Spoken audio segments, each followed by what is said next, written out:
Hi, my name is Patty Province, and I was with Troop 466, Crew 466, and Pack 466 back in the day.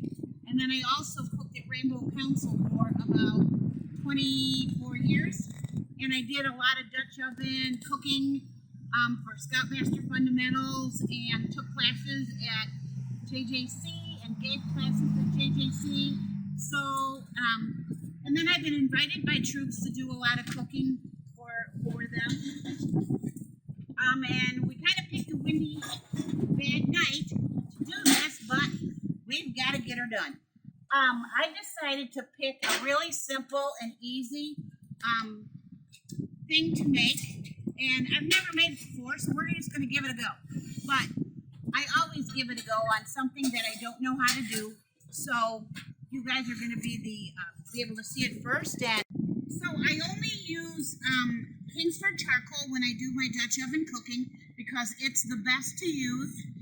It doesn't break down like all the others, and you never use matchlight because it's got all that gas and stuff that they put into it, lighter fluid, and it makes it burn really fast. It also wrecks your Dutch ovens.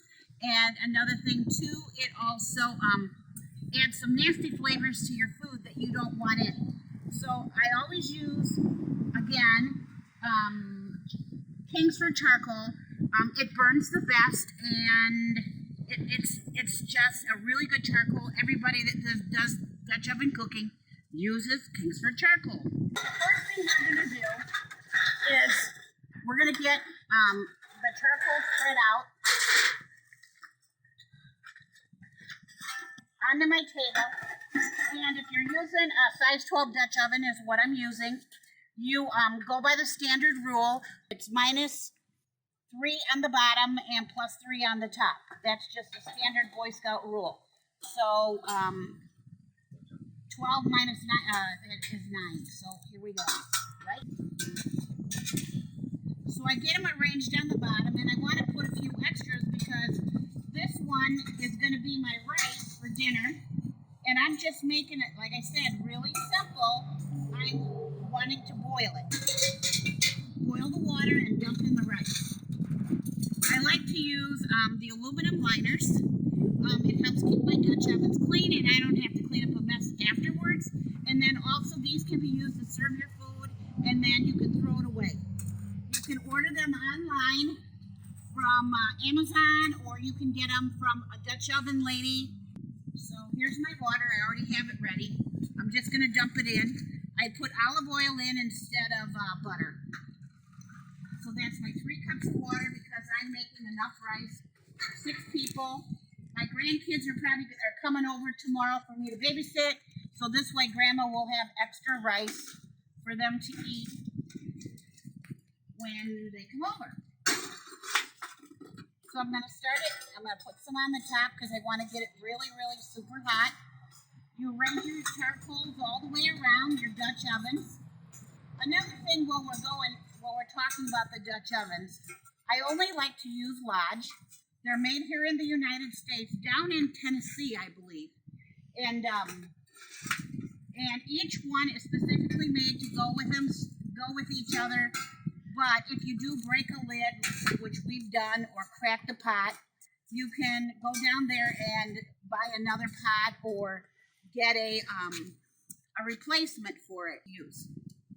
So another thing too about Lodge is that it's got the feet to help give you the air if you're going to be cooking down on the bottom. You're not going to have your charcoals right up against the pot. You need your legs. If you want to stand it up too, you can use crushed cans about that high to help keep your pot off the ground. These things are lid lifters. The lid lifters go down too, and you can cook on them if you're cooking directly on the ground. They'll help hold the pot in the air. Another thing you can do is when you're cooking and you need to put your lid somewhere, you don't want to stick it right down on the ground because you're going to get it dirty. You're going to get it full of burnt grass and all kinds of other stuff that you don't want on it. but you can put that on the ground and that will hold your lid and keep it from getting all yucky.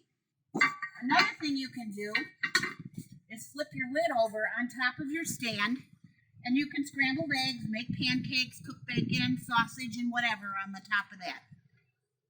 So I'm going to spread this out some more. And I want to get it hot, really hot, because I am going to be cooking some chicken, and I already got it diced up. I got some olive oil with some nice garlic. I like garlic, so. And this is the first time I am going to make this, and it's called sweet chicken teriyaki. And I wanted it to be simple for you guys. And I was going through the store, and I found a bunch of these Campbell Sauce's oven things. It's got everything in it that you do. All you do is cook the meat, put your vegetables in, put the sauce on top, and let it cook. So you don't have to take any spices with you when you're going camping. This has got everything in it. So garlic, oil, put your pot on. Now, I have these things put on my Dutch oven table. This is a Dutch oven table that I had made in Utah from Larson's. And it's specially made, but they use these types of Dutch oven or tables for like when they do cowboy things, like they take them out at a dude ranch and you go on a big giant trail ride and other things that they do. So I want to get that really, really hot because I'm going to cook my chicken. I already have it diced up, and when I chopped it up into smaller pieces, it was kind of still semi-frozen because you have to watch when you go on campouts because poultry will spoil very, very quickly. So you want to keep it nice and cold, and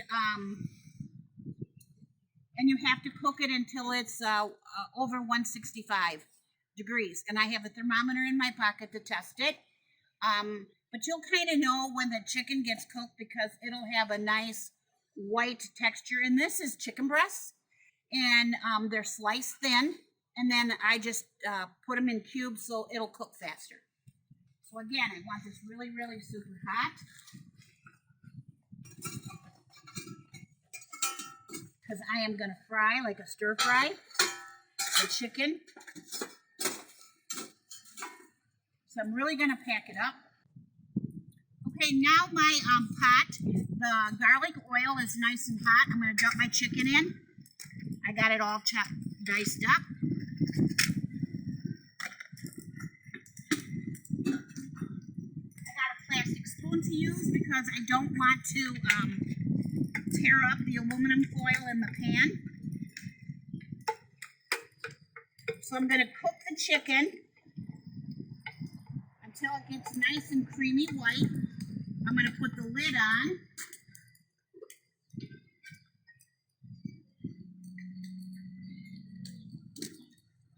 And I'm going to put some charcoal on top of the lid because I really want to get this nice and hot to fry that chicken.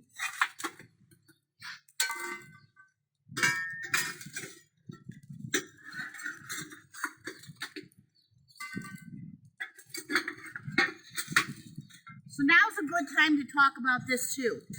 When you're cooking out in very cool and windy conditions like it is right now, you're going to use more charcoal to cook with.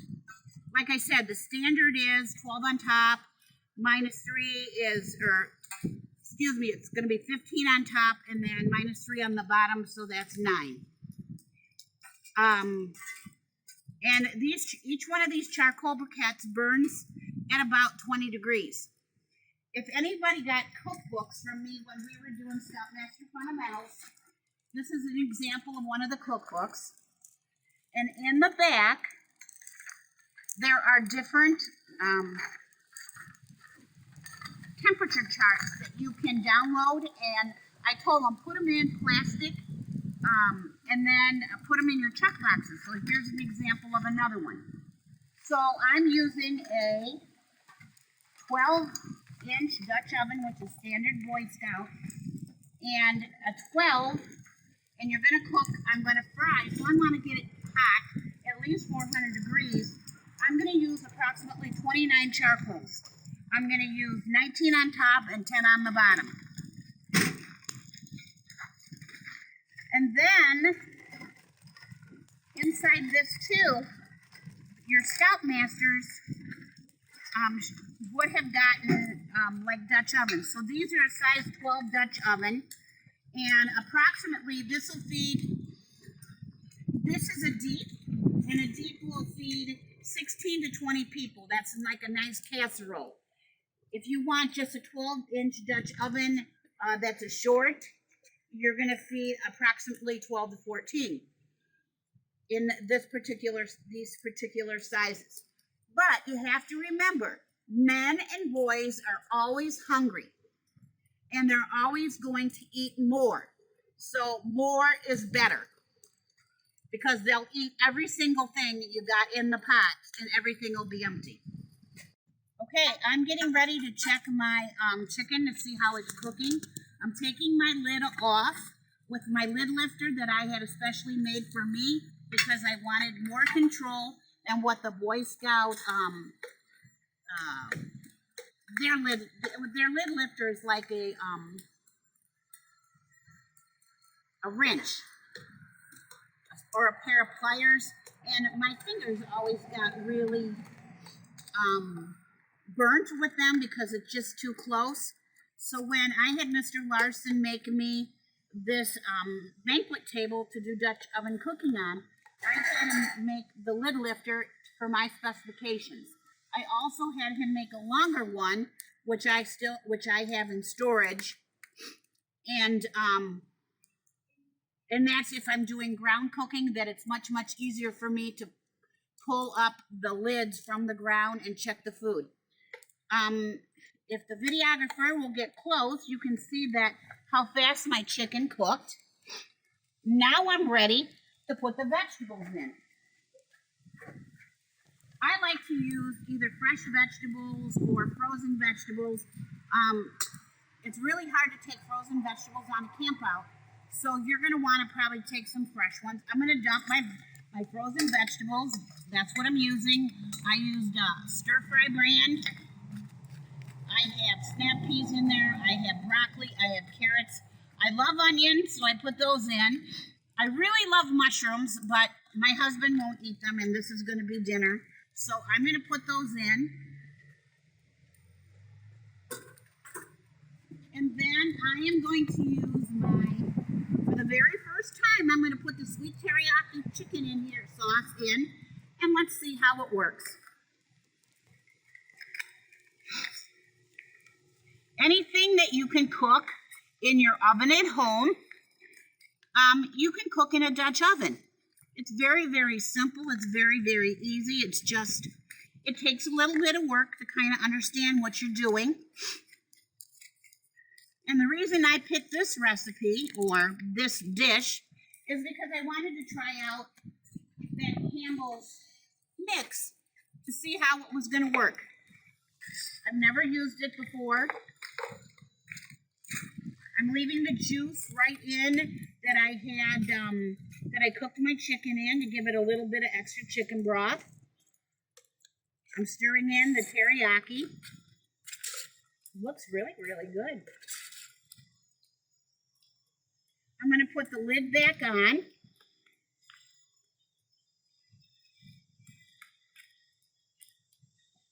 And I'm going to let my vegetables cook, because my chicken's already cooked. Just to be safe, I always carry a thermometer with me. This is just a digital thermometer. It's already been set. I'm testing my chicken.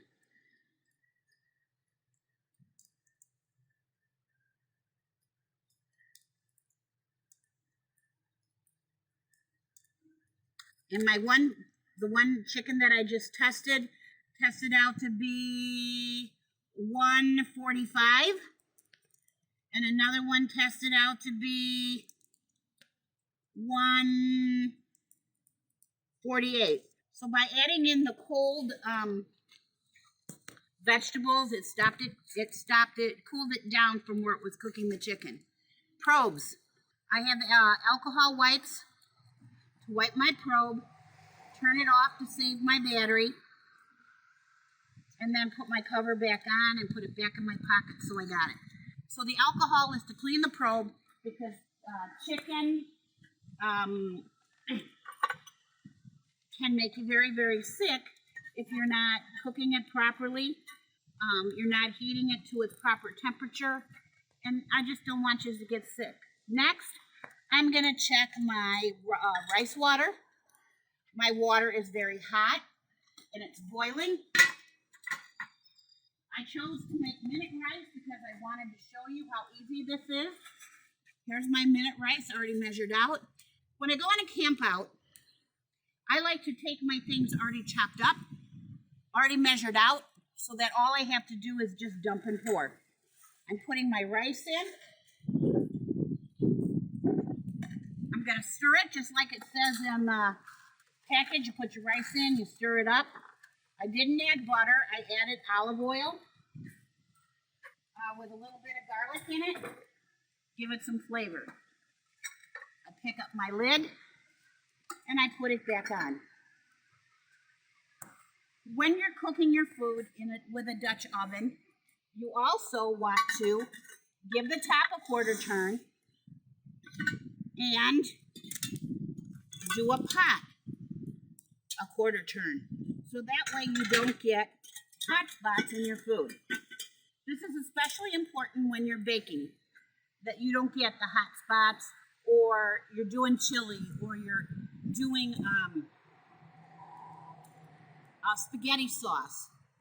You always want to make sure that you constantly keep it turned, because when the boys tend to cook, they'll get a hot spot and they'll ask me, "Oh, Patty, will you taste my cake? What do you think?" And I've been asked to do a lot of taste testing and judging and things like that. And I found out that the boys just don't understand of how to place everything properly so that you don't get a hot spot when you're using the Dutch ovens.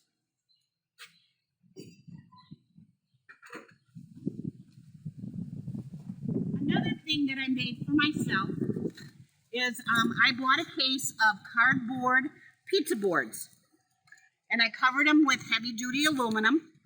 And what I do with these is, say for example, I want to keep the food warm, and I want to put it on the table for the boys when we went on campouts. You take your Dutch oven, and you can take your Dutch oven and you can set it right on top of these aluminum boards, pizza boards, and it will stop the table from getting holes burnt in it.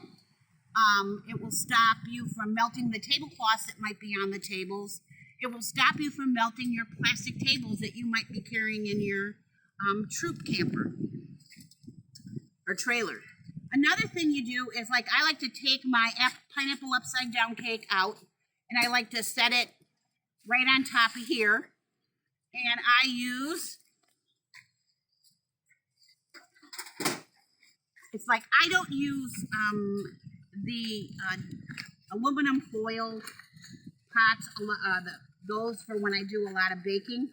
I use the Lodge, or these are Coleman, but you can get Lodge, Dutch oven liners. There's 8 of them in a box. They're 20 inches. And you lay this out in the inside. It's like using parchment paper to cook. You just line your Dutch oven with one of these, and you bake your pineapple upside down cake, or you're making a dump cake. And then when the paper's extended out on the top a little bit, you can use, when you're done cooking, you pull your cake right out of the pot and you set it down on your pizza board. And then with my pineapple upside down cakes, I take my board and then I stick it on the top like this, and then I flip my pineapple cake, and I have my pineapple upside down cake on here, and I pull back my Coleman cooking sheets, and it will leave the pineapple and the cherries and everything and all that gooey mess that it makes on top. You just pull it right off and throw it away. Another thing too is this is going to be dirty when you're done. You just peel off the aluminum, throw it away, and put a new piece of aluminum on top. And you carry these in a box, or I carry them in a tub.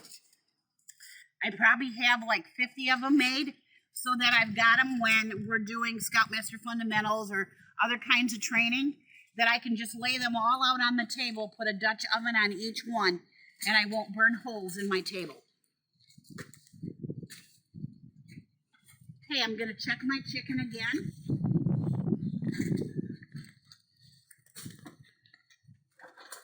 Gotta find my lid lifter. Taking it off. I'm putting it down here off the ground with my lid holder on it. And there we go. So you can cook this down now to however you want the vegetables to be crispy, or you can have them so that they're kind of cooked, like mushy, but this is what it ends up kind of looking like. And then I'm going to take a piece.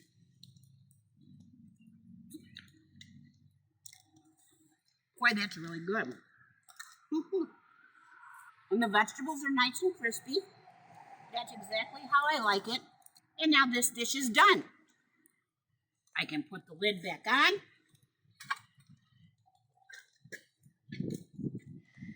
I could cook it for a little bit longer. I can take it off with the bail. Set it on the ground.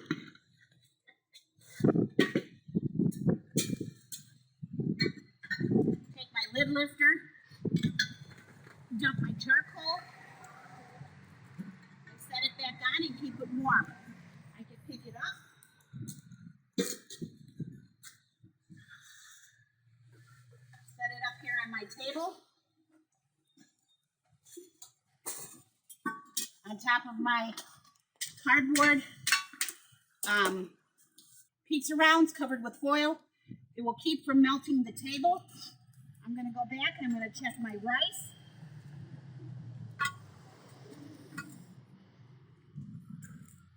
My rice needs to cook just a tad more. So I'm going to move it over here where the coals are much hotter.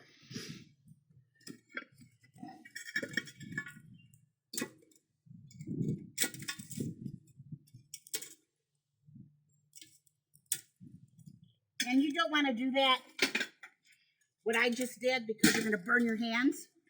I'm just kind of used to it. My hands are kind of oven tempered from, working in the kitchen for so long. Now I have my rice done. It'll be done maybe 5 more minutes. And this is how fast you can make a dinner. I think we've only been going, maybe 20 minutes. And another thing too is you can stack all your Dutch ovens on top of each other. Say, for example, I want to keep this one nice and warm. I'm going to set it up here on top of this one, and this will help keep it warm while the rice is cooking. I can also double stack and cook down here, put more charcoal on top, and cook this one on top of it. So the most we've ever had cooking Dutch ovens was we had 37 of them going all at once. We double stacked a lot of the Dutch ovens. We mainly did like the pork chops, stuffing, and mushroom gravy like on the bottom. And we did all the baking, the rice and stuff on the top that's just a lower temperature. We've done au gratin potatoes. We sliced all the potatoes on a mandolin so that they're all the same standard size. They'll all cook the same. And we made the roux, which is your butter and your flour. We thickened it up. We put the cheese in, and we made au gratin potatoes. You could put extra cheese in and make it really cheesy. You can chop up ham and put the ham in there and make au gratin potatoes with ham. You could chop up bacon, pour in real bacon bits, and make au gratin cheesy potatoes with bacon. You can put chives in it if you want. There's so many different things that you can do with these Dutch ovens and make a nice meal. Another one that the boys used to like was to take macaroni and cheese and make it, it's really, really cheesy. You can put bacon in it. You can put ham in it. We added just all kinds of things. They weren't real hip on the vegetables kind of thing, so we stayed away from vegetables. I did slip some carrots in occasionally, but everything turned out really well. Like I said, you have to practice this, though, so that you know what you're doing. And I started with one Dutch oven on top of a patio brick in my backyard. And then I would teach the boys in our den how to do Dutch oven cooking with that one pot. And one thing that was always the hit of the show was when the pot was done, they got to eat it.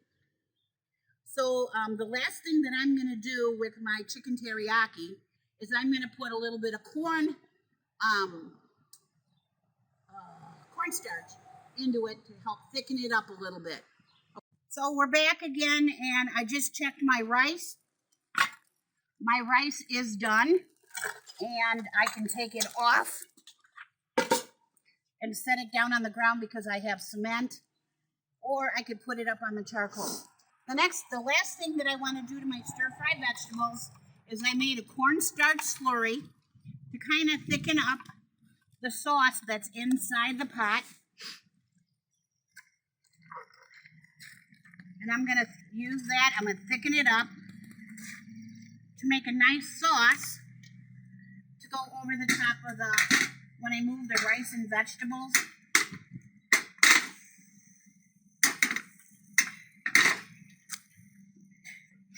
When I put the rice and vegetables over the top of my rice, I've got a nice thick teriyaki sauce that will go right along with my chicken and vegetables to put on top. And there it is. And as my grandson Everett would say, this is nummy nummy. Sorry. Okay, it's done.